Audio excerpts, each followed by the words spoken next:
किताब का विमोचन नहीं था, मेघा रिथान्या मेरी पहचान का भी विमोचन था। लड़कियों की शिक्षा की बात कर रहे हैं, ये बहुत बड़ी बात है अपने आप। नमस्कार साथियों, स्वागत है आपका द सनी राठौर शो में। मैं फाउंडर ऑफ बासुदा अकेडमी आप सभी का हमारे शो पर स्वागत करता हूं। और आज हमारी जो गेस्ट हैं बहुत ही स्पेशल हैं और बहुत ही जो आज की लड़कियों को इंस्पायर करने वाली हैं, वो है हमारी मेघा जी रिथान्या जी। आप अपने बारे में बताइए और मेघा रिथान्या जी नाम कैसे पड़ा, उसकी जर्नी के बारे में, स्टोरी के बारे में बताइए। आपका बहुत आभार, बहुत शुक्रिया मुझे आपके पॉडकास्ट में आमंत्रित करने के लिए। नमस्कार दोस्तों, जैसे कि इन्होंने बताया मेरा नाम मेघा राजपूत है। और उससे पहले मैं आपको मेरा जो मेघा रिथान्या नाम है उसके बारे में बताती हूँ। दरअसल रिथान्या मेरी बेटी का नाम है। तो जब रिथान्या ना मेरे इंस्टाग्राम पेज का नाम है, मेघा_रिथान्या। और इस नाम को ना लोगों से बहुत प्यार मिला। जब मैं किताब लिख रही थी तो मैं सोच रही थी कि उसके लेखक के रूप में मेघा लिखूं, मेघा राजपूत लिखूं, क्या लिखूं। तो मेरे बहुत सारे दोस्तों ने मुझे बोला मेघा रिथान्या लिखिए, ये बहुत खूबसूरत लगता है। और रिथान्या मेरी बेटी का नाम है, तो मेघा रिथान्या ये एक अलग कहानी कहता है कि एक किताब के फ्रंट पेज पर माँ बेटी दोनों का नाम साथ में है। अब से आज मेरी किताब का विमोचन था, तो आज मेघा सिर्फ मेरी किताब का विमोचन नहीं था, मेघा रिथान्या मेरी पहचान का भी विमोचन बिल्कुल था। बिल्कुल, बहुत जी। मेघा जी, आपके परिवार के बारे में, फैमिली बैकग्राउंड के विषय में बताइए। देखिए, मैं एक मध्यवर्गीय परिवार से आती हूँ। अभी फ़िलहाल मेरे जो पिताजी हैं वो पुलिस विभाग से रिटायर हुए हैं। और ससुराल में मेरी माताजी बीजेपी में कार्यरत हैं। पिताजी उप सचिव से सेवानिवृत्त हुए हैं। मेरे जो श्रीमान जी हैं वो बैंक ऑफ बड़ौदा में कार्यरत हैं। मैं महिला बाल विकास विभाग में कार्यरत हूँ। मैं एक बात आपको कहना चाहती हूँ कि महिलाओं को लगता है कि महिलाओं को क्या लगता है, हर किसी को सपोर्ट की ज़रूरत होती है। तो मेरी इस यात्रा में जो मैं ये यात्रा तय करके एक किताब तक पहुँची हूँ, वो मेरे अकेले की यात्रा नहीं है। बिल्कुल, इसमें बहुत सारे लोग जुड़े हैं, जिसमें मेरा परिवार, मेरे दोस्त, सब लोग हैं, मेरे गुरुजन, सब लोग आते हैं। बहुत परिवार का सपोर्ट रहता है। मेरे 2 बच्चे हैं, मेरा फुल टाइम ऑफिस है, घर है। इसके साथ भी मैं अपने मुझे जो शौक़ है लेखन का उसको जारी कर पा रही हूँ। तो बहुत कम लोग ये कर पाते हैं। आप समझिए कि उसमें परिवार का कितना योगदान होगा। परिवार के सपोर्ट के बिना तो हम ये कर ही नहीं सकते। बिल्कुल, आपकी एजुकेशन के बारे में बताइए, आपने कहाँ से पढ़ाई की है, आपका कॉलेज वगैरह? मैं जवाहर नवोदय विद्यालय टीकमगढ़ से पास आउट हूँ। और उसके बाद मैंने इंजीनियरिंग किया है भोपाल से। फिर मेरी ये मैं शासकीय सेवा में कार्यरत हूँ तब से 2015 से। उसके साथ ही अभी लगता था कि लाइफ में कुछ पाना है, कुछ अचीव करना है। आप क्या कर रहे हो जी, अपनी पहचान बनानी है, अपनी जगह बनानी है। तो फिर लेखन मुझे लगा कि इससे बेहतर कोई तरीका नहीं है। साहित्य सेवा तो सबसे बड़ी सेवा है। जी बिल्कुल। और जैसे आपकी जो पब्लिशर है यंग माइंड पब्लिकेशन, उसका कैसा का सहयोग रहा, उसके बारे में बताइए। उन्होंने कैसे आपको लिए प्रमोट किया है? देखिए, मैं ना बहुत बचपन से लिखती हूँ।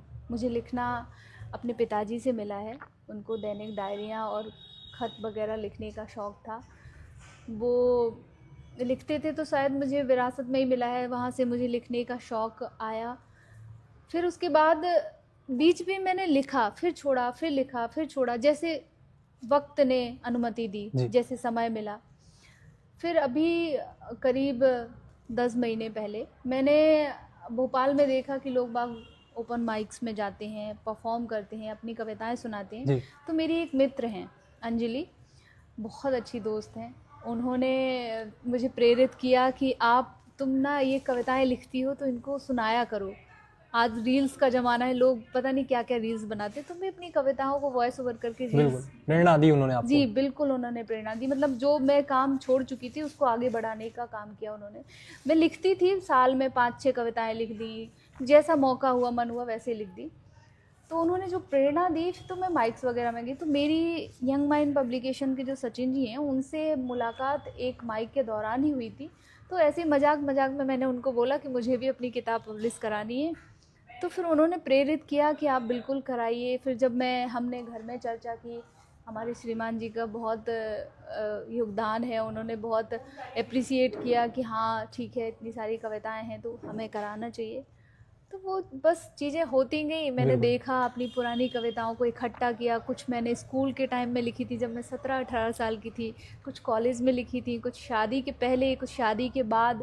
तो उन सबको एकत्रित करके ये जो किताब है ना, वो बेरंग सा लड़का, इसमें काव्य का संग्रह है और साथ ही साथ में प्रेम पर आधारित कविताएं हैं। प्रेम रस, श्रृंगार रस आपने में जो बताया था कि कविताएं हैं। प्रेम ही जीवन का आधार है। बुक में बिल्कुल। सबसे पहले पेज पर ही शायद यही लिखा हुआ है जी, जी, कि जी। प्रेम ही जीवन का आधार है, और निस्वार्थ प्रेम बहुत ही कम बचा हुआ है अब। बिल्कुल सिर्फ लोग शोषण करना जानते हैं, सिर्फ यूज करना जानते हैं, लेकिन जो निस्वार्थ प्रेम है, जो हम बात करें, हम राधा और कृष्ण के प्रेम की तो बात करते हैं लेकिन निस्वार्थ प्रेम को नहीं समझते। तो जी, वो बिल्कुल। मेघा जी आपने बताया है।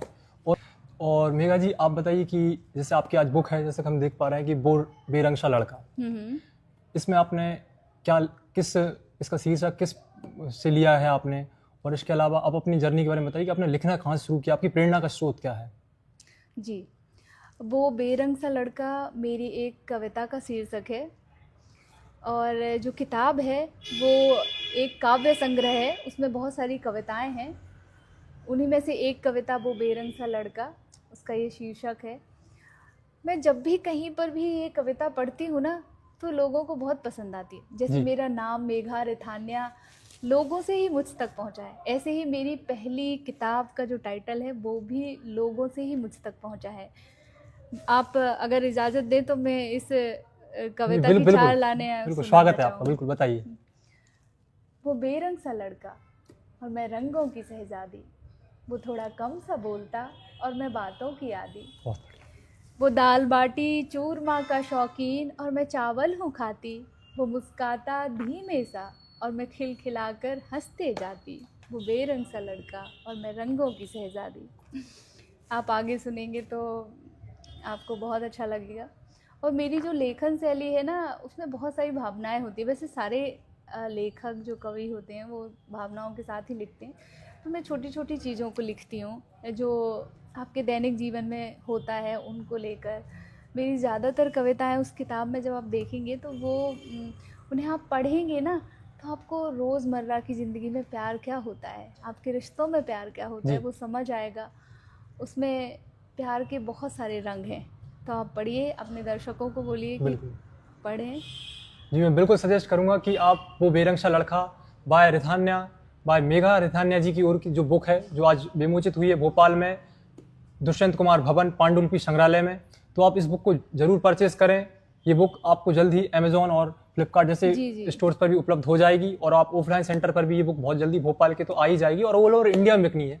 अभी जो आज बुक लॉन्च हुई, वहाँ पर एक त्रिनेत्र जी करके आए थे, उन्होंने ये बहुत अच्छी बात कही कि यदि बुक है, इस बुक लॉन्च में यदि इस बुक को हम दर्शकों ने या जो पाठक लोग हैं उन्होंने नहीं खरीदा, तो जो कलाकार है वो छप जाता है, लेकिन वो छिप जाएगा यदि वो नहीं खरीदा। तो आज के रील्स के जमाने में आप इस मॉडर्न जनरेशन में आप एक बुक को प्रेफर कर रहे हैं, आप यंग होके, तो मुझे लगता है कि बहुत ही अच्छी बात है। हमारी जो गर्ल्स हैं, शिक्षा के लिए, मैं बालिकाओं की शिक्षा के लिए मैं बता दूं कि हमारी जो बासुदा अकेडमी है वो गरीब बच्चों के लिए पढ़ाती है फ्री। बहुत खूबसूरत, बहुत जो बच्चे ऐसे हैं जो नहीं पढ़ पाते, पेड भी आते हैं बच्चे और फ्री ऑफ कॉस्ट वाले बच्चे भी आते हैं, जो मेरे गंजवासदा के साथी हैं वो जानते हैं।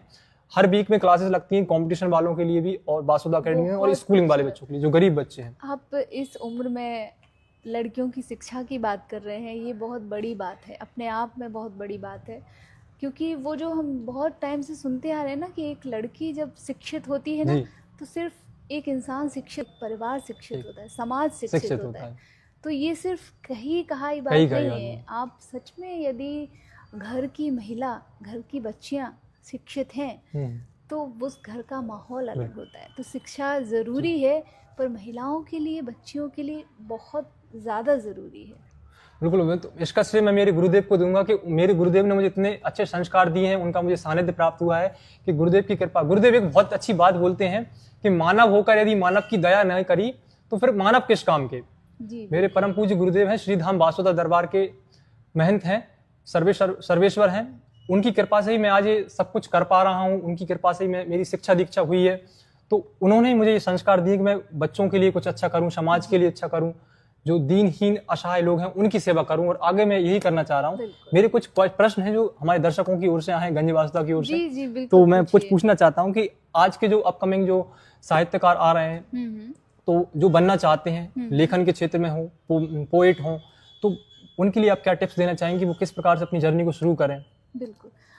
इससे पहले मैं आपको एक किस्सा सुनाती हूँ। अभी दिसंबर में मैं मेरी स्कूल गई थी, एलुमनाई मीट था, वहाँ गई तो स्टेज पे मैं बोल के मैंने उनको बताया कि मैंने एक किताब लिखी है, किताब के बारे में बताया, उसका विमोचन है 18 जनवरी को। फिर मैं नीचे आ गई उद्बोधन ख़त्म करके। फिर 2 बच्चियाँ मेरे पास आईं और वो बहुत देर तक दूर से देखती रही, सब मुझसे बात कर रहे थे। फिर उसके बाद वो बाद में आई, बोलती दीदी मुझे आपसे बात करनी है, हमें आपसे बात करनी है। और वो मुझे ले गई, कहती हम लिखते हैं। और पहली बार हमें किसी को देखकर ये प्रेरणा मिली कि ये सिर्फ डायरी पर पन्ने भरने जैसा नहीं है, आप इस क्षेत्र में भी अपना करियर बना सकते हैं। बिल्कुल। आज जो कार्यक्रम था उसमें धनंजय जी आए थे, उन्होंने कहा कि जो साहित्य की खुशबू है ना वो किताबों से आती है। बिल्कुल, किताबें बहुत ज़रूरी हैं, बहुत जरूरी है। तो उनका लिखा जाना भी बहुत ज़रूरी है। तो मैं अपने सभी दर्शकों से आग्रह करती हूँ कि अगर आप में लेखन की प्रतिभा है तो प्लीज़ उसे लिखिए। ये मत सोचिए आप कैसा लिखते हैं, विधाओं में बंधने की ज़रूरत नहीं है। आप लिखिए, डायरी में लिखिए, पन्नों पर लिखिए, जो भी लिख सकते हैं उसे लिखिए, बिना ये सोचे कि वो कहाँ तक जाएगा। मंजिलें अपने आप मिल जाती हैं, बस आपको यात्रा करनी पड़ती है। बिल्कुल। मेघा जी, आपने बुक लिखी है जो बेरंग सा लड़का, और इसके अलावा क्या आपकी और भी कोई बुक्स आने वाली हैं, या फिर आप कुछ और भी प्लान कर रहे हैं? देखिए, मैं बिल्कुल चाहूँगी कि इसके अलावा मेरी और कविता या कहानियों की किताबें आएँ। इसमें जो कविताएं हैं वो श्रृंगार रस, जैसा कि मैंने आपको बताया, श्रृंगार रस और प्रेम पर आधारित है। इसके अलावा मैंने सामाजिक मुद्दों पर बहुत लिखा है, महिलाओं पर मैं बहुत लिखती हूँ। तो अगला किताब या जो भी संग्रह है मैं कोशिश करूँगी कि जल्द से जल्द आए। नहीं, बिल्कुल हम वेट करते हैं। और उसमें अगर मुझे ये लगता है कि अगर आपकी नेक्स्ट बुक आती है तो मैं फिर से आऊँगा आपकी जी, बुक लॉन्च बिल्कुल, में, बिल्कुल। और उसमें आपके साथ फिर से पॉडकास्ट शूट करेंगे। बहुत बहुत धन्यवाद, आपने अपना अमूल्य समय हमारे को दिया। श्री धाम बासुदा दरबार में आप पधारें, जो जी, हमारा बिल्कुल। मंदिर है भगवान श्री रामदेव जी का, वहाँ भी आप पधारें, हमारी बासुदा अकेडमी में आएँ आप। तो और हो सकता है कि जो मेरी बुक आने वाली है तो उस बुक के विमोचन के लिए मैं अभी आपको आमंत्रित करता हूँ। बिल्कुल बिल्कुल, मैं धन्यवाद जरूर आपका आऊँगी। 10 सनी मुझे राठौर खुशी शो में होगी। आने के लिए। बहुत बहुत ओके, धन्यवाद। बहुत शुक्रिया, बहुत शुक्रिया।